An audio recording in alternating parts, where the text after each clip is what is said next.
اللهم صل على محمد وعلى آل محمد۔ السلام علیکم ورحمۃ اللہ وبرکاتہ۔ آج کے اس سبق میں ہم سیکھیں گے سورۃ البقرہ کی آیت نمبر 275 سے 275 نمبر آیت ہے سورۃ البقرہ کی، اور پارہ نمبر ہے 3 تلک الرسل۔ اور اسی کے ساتھ تمام بہن بھائیوں کو عید الاضحیٰ کی اور قربانی کی مبارک ہو، اور تمام حج کرنے والوں کا حج اللہ اپنی بارگاہ میں قبول فرمائے۔ عید الاضحیٰ کی 3 دن کی جو ہم نے چھٹی کی تھی، بدھ، جمعرات، جمعہ، وہ مکمل ہوئے، اور آج ہفتے کے دن سے ہم سبق کا سلسلہ شروع کر رہے ہیں۔ تو آج کا یہ سبق شروع کرتے ہیں۔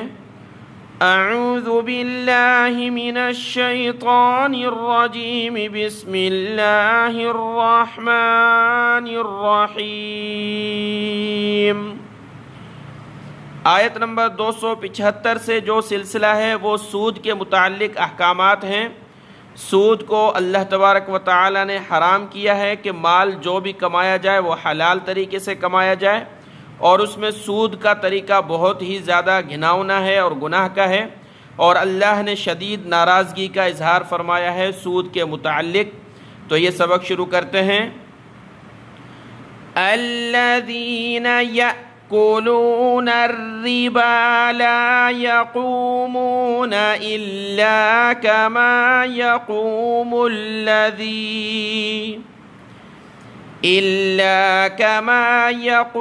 الذي يتخبطه الشيطان من المس۔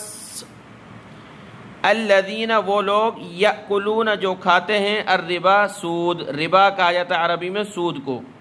لا یقومون، وہ نہیں اٹھیں گے، یعنی قیامت میں قبر سے نہیں اٹھیں گے، الا، مگر، کما، جس طرح، یقوم الذی، اٹھتا ہے وہ شخص، یتخبطہ الشیطان، کہ دیوانہ کر دیا ہو اس کو شیطان نے، من المس، چھو کر۔ کسی پر جن آ جاتا ہے، شیطان آ جاتا ہے، تو وہ اپنے آپے میں نہیں رہتا اور ایک طرح سے دیوانہ اور بے ہوشی سی طاری ہو جاتی ہے، اس پر مجنوں سا ہو جاتا ہے۔ تو اللہ نے فرمایا کہ دنیا میں سود کھانے والے جب قبروں سے اٹھیں گے تو ان کا یہ حال ہوگا، اور وہ اس طرح نہیں ہوں گے کہ ان کو عذاب محسوس نہ ہو، بلکہ عذاب کی کیفیت میں ہوں گے۔ اور دنیا میں چونکہ وہ لوگوں پر، غریب پر سود بڑھا کر قرضہ بڑھا دیتے تھے، ان کو کوئی نرم دلی نہیں آتی تھی، رحم نہیں آتا تھا اور شرم نہیں آتی تھی، تو قیامت میں بھی ان کی یہی کیفیت ہوگی جس طرح دنیا میں ہوتی تھی، اور آگے بھی ان کو عذابات ملتے رہیں گے۔ تو قبر سے اٹھنے کی کیفیت اللہ نے ذکر فرمائی اس شخص کی جو سود کھاتا ہے۔ اور آپ یہ سمجھ لیں مختصر طور پر کہ سود کیا ہے، کہ کسی کو ہم قرضہ دیں 10 روپے، اور ہم اس کو کہیں کہ 1 مہینے کے بعد آپ واپس کریں گے تو 15 روپے آپ نے دینے ہیں، 5 روپے اضافی دینے ہیں مجھے، اور اگر 1 مہینہ لیٹ ہوا تو 5 روپے اور بڑھ جائیں گے، پھر تیسرا مہینہ آیا تو 5 روپے اور بڑھ جائیں گے، اس طرح بڑھتے جائیں گے۔ تو یہ سود ہے، اور اللہ نے ایسے شخص سے سخت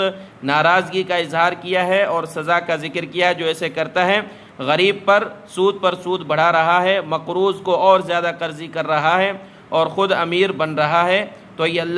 اللہ کو سخت ناپسند ہے۔ اور سود اسی کو کہا جاتا ہے کہ کسی کو قرضہ دے کر کے اس سے زیادہ وصول کرنا بغیر محنت کے۔ ذَلِكَ بِأَنَّهُمْ قَالُوا إِنَّمَا الْبَيْعُ مِثْلُ الرِّبَا۔ ذَلِكَ، یعنی یہ جو سزا ان کو ملے گی، ذَلِكَ، یہ، بِأَنَّهُمْ، اس وجہ سے، قالوا، کہ یہ لوگوں نے کہا،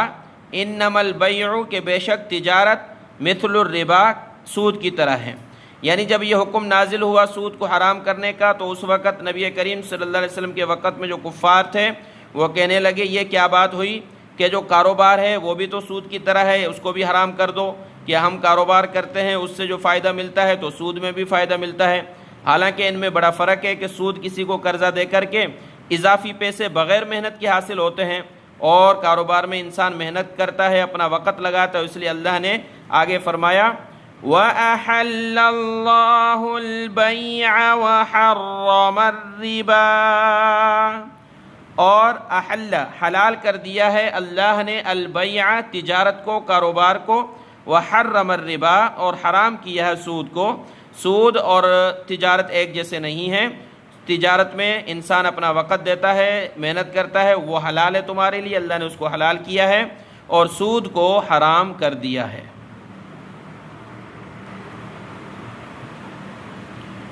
فَمَن جَاءَهُ مَوْعِظَةٌ مِّن رَّبِّهِ فَانتَهَىٰ فَلَهُ مَا سَلَفَ، فمن پس جو شخص جاءہو کہ آئی اس کے پاس، موعظۃ نصیحت، من ربہ اس کے رب کی طرف سے، فانتہا پس وہ رک گیا، باز آ گیا، فلہو تو پس اس کے لیے ہے، ما سلف جو پہلے ہو چکا۔ اللہ نے فرمایا کہ سود کا سلسلہ چل رہا تھا، نبی کریم صلی اللہ علیہ وسلم کے وقت میں لوگ سودی کاروبار کرتے تھے، بس جس شخص کے پاس نصیحت پہنچ چکی کہ یہ حرام ہے، اس کے رب کی طرف سے یہ نصیحت آ گئی تو وہ رک گیا، اب وہ سود کا کاروبار نہیں کرتا، چھوڑ دیا، تو پہلے جو بھی اس نے سود سے کمایا ہے وہ اس کا ہو چکا، اب اسے لیا نہیں جائے گا، اور وہ گناہ بھی معاف ہے، کیونکہ اس کے پاس جب یہ حکم پہنچا حرام کا، پہلے پتہ نہیں تھا تو یہ رک گیا ہے، تو اب آگے نہیں کرے گا، پچھلا جو کمایا بس اسی کا ہے، پچھلے قصے کو ختم کر دیا جائے گا،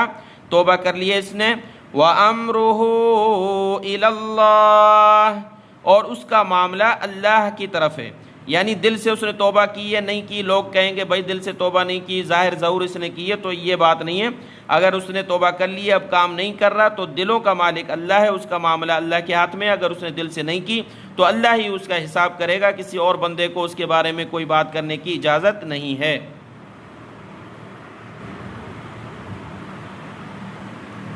وَمَنْ عَادَ فَأُولَئِكَ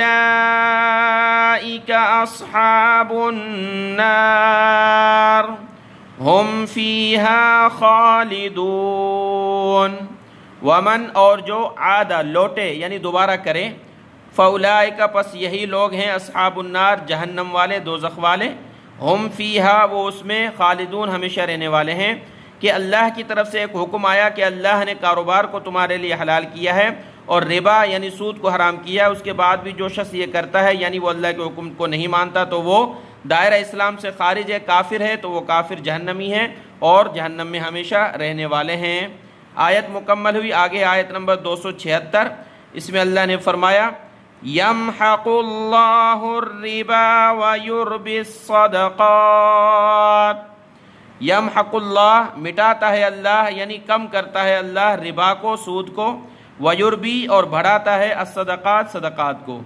ظاہری طور پر یہ معلوم ہوتا ہے کہ انسان کہتا ہے کہ میں نے فلاں کو 10 روپے ادھار دیے اور واپس مجھے 15 روپے ملے تو میرے تو اور بڑھ گئے، اور کسی کو انسان کہتا ہے کہ میں نے پاس 10 روپے تھے، میں نے 5 روپے صدقہ کر دیا تو کم ہو گئے، تو یہ ظاہر یہ نظر آتا ہے، لیکن حقیقت یہ ہے کہ اللہ نے فرمایا کہ جس کے پاس سود کا پیسہ ہے وہ اس کو دنیا میں کسی طریقے سے کام نہیں آتا، اور آخرت میں تو کبھی بھی اس کو کام نہیں آ سکتا بلکہ عذاب کی صورت میں ہوگا۔ اور صدقہ خیرات ظاہری طور کم ہوتا ہے، 10 روپے میں سے 5 روپے ہو گئے، لیکن اللہ نے فرمایا کہ اللہ اس کو بڑھاتا ہے نعمتوں کی صورت میں اور صحت کی صورت میں، اولاد فرما بردار ہو اور دل میں سکون ہو اور نیک اعمال کی توفیق ہو، اور آخرت میں اللہ اس کو اور زیادہ بڑھا کر دیں گے۔ تو اللہ نے فرمایا کہ سود سے پیسہ بڑھتا نہیں ہے بلکہ صدقہ خیرات کرنے سے اللہ کی طرف سے پیسہ بڑھتا ہے، نعمتیں بڑھتی ہیں۔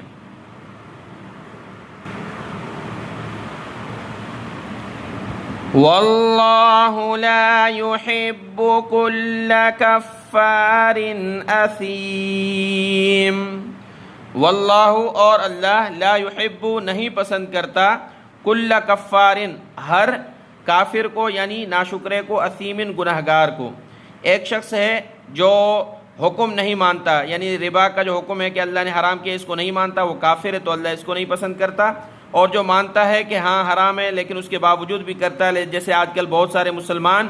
اپنے آپ کو مسلمان کہتے ہیں، حالانکہ قرآن مجید میں سود کو اللہ نے حرام کیا، اس کے باوجود لگاتار بینکوں سے قرض لے رہے ہیں، لون لے رہے ہیں اور اپنے کاروبار چلا رہے ہیں اور اللہ کے حکم کی خلاف ورزی کر رہے ہیں، تو وہ گناہ گار ہیں، اور اللہ ایسے کافر کو اور گناہ گار کو پسند نہیں کرتا، ان سے محبت نہیں کرتا۔ آیت نمبر 276 مکمل ہوئی. آگے بھی یہ سود کا رکوع چل رہا ہے، باقی تفصیل کل کے سبق میں پڑھیں گے انشاءاللہ. آج کا یہ سبق دیکھ لیں، دعاؤں میں یاد. السلام علیکم ورحمۃ اللہ وبرکاتہ.